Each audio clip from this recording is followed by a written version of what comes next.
WHLN. Tell me your name. Hunter Osborne. Red Mountain High School senior Hunter Osborne going from classroom to courtroom after the varsity football player was busted for exposing himself in a team photo earlier this year, a photo that then made its way into the 2016 Red Mountain yearbook. 69 counts of indecent exposure. Osborne was 18 the time the photo was taken and is being treated as an adult, facing charges that could land him in prison and forever tag him as a sex offender. There were over 3,000 students who had received a yearbook with that image before it was brought to the attention of school officials. The yearbook was distributed months ago. Hunter Osborne was arrested this past weekend. I'm back with Annalise, Leo, and Lisa. Now, why are you smiling at me? I mean, it's like this 18-year-old football player, and I guess I'm thinking about being in high school myself. The screwballs. And the screwballs. Yeah. And I think of, it seems like back then what would have happened is the school would have handled it. It would have been, oh, well, he's going to get suspended, he's going to be disciplined. True. And it seems as though there's been this shift in society where we're now handing everything over to law enforcement. Well, We've talked about it when we see fights in the schools. Yep. Everything is handed over to law enforcement, and the schools don't address it anymore. Well, the public's aware of it, and I'm glad because some schools might cover it up. So we got a public discussion. We're talking about it on Dr. Drew's show, and we're making sure that no one can hide this. You're uncomfortable. I'm not uncomfortable. I'm uncomfortable. I think when we talk about the sexting and when we talk about there are things I think that are more important than the football picture. That's all I'm saying. There are real issues out there, and if this kid is in jail and my taxpayer dollars are spent on him being in jail, something is askew. All right, so let me bring in Derek Logue. He is a convicted sex offender working to educate and reform the sex offender laws. Derek, what is your take on this team?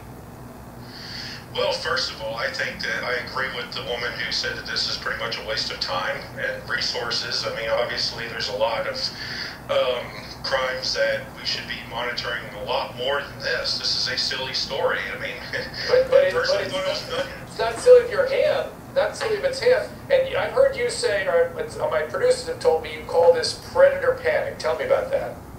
Yes, predator panic is a condition in our society where we've sort of overblown every single sexual thing in our society to the point where we are prosecuting individuals like this person. We prosecute people for sexting. We prosecuted individuals who didn't even commit sex crimes, and yet they've all landed on the sex offender registry. And when somebody on the sex offender registry, obviously, when you look at them, you're going to assume that this person is a predator or a pedophile. And when somebody looks at this person's charge 10, possibly 20, possibly 50 years down the line, it's going to say the same thing, indecent exposure, which is going to make people think that this individual went to a kindergarten and exposed himself to a bunch of first graders. Is there a difference between what the real pedophile and this? Well, first of all, shame on you, sir. With all due respect, I don't know what your sex crime is, but for you to make a blanket statement that all these sex crimes are being overplayed is insulting to everyone watching this show right now. I don't know what your sex crime is. How do you know what effect it has on victims? How do you know that? How can you speak for people who are the recipient of that? Shame on you. Shame on you. Shame on you. Shame on you. No, shame on you. Shame on you. Yeah, shame on you. Hey, Derek, hold on a second. You're convicted. I'm going to tell you something right now. I feel like you are part of the problem. I'm glad I'm part of the problem. Derek, that's a judge you're talking to. We'll cool out a little bit. He's a judge. Judges like What is your sex crime? What is your sex crime? Tell the public. So we don't know what you are. I'm not here to discuss me. I'm here to talk about this case. Derek, hold on. About this case or not. Derek, 1 second. I want to get Lisa in here. Derek, Lisa, is it? Give me a core to this argument, please.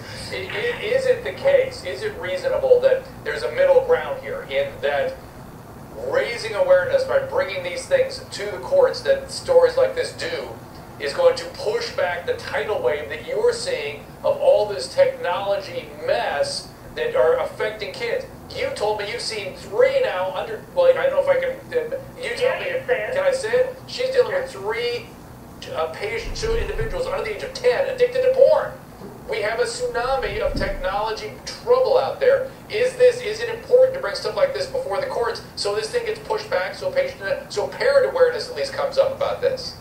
Absolutely. I think you're making a terrific point, and I think that I have to disagree. It's not the school's job. It's not legal and law enforcement's job. It's the family's job to come in and parent their children, teach them what the rules are. If you're handing them what I now call is a weapon and sending them out there with these cell phones that they're doing things, and they're sending those things over lines, and they're going to be charged for them, and they'll be on the registry, which is actually quite different, Derek, from what you did, which was actually interacting with an underage girl. So it's different. Yeah, so there's a difference. So Let me get technology, there. I'm behind. Yeah. I get you, Derek. So it could have an important effect, Derek, to be for the time being at least bringing these things to the courts.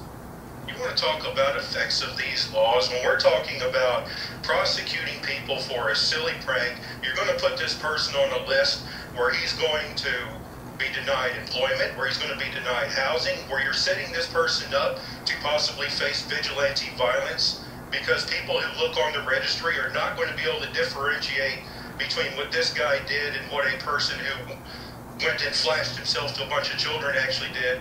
And that's the problem with this registry altogether, is this is a case that should put the whole entire registry on trial as far as I'm concerned. Well, Judge? Oh my God, I can't believe what he's saying. He is focusing on the perpetrator and not the victim. People in society who have a right to know, a right to protect their children. And again, I don't know the extent of this guy's crime. He wants to be off the sex registry. I want to know what his crime is. What is your crime? No, we can leave it there. Okay, leave it there. Leave it right here. Next up, was it bad weather or something more deliberate that caused two teen fishermen to simply vanish? We're back after this.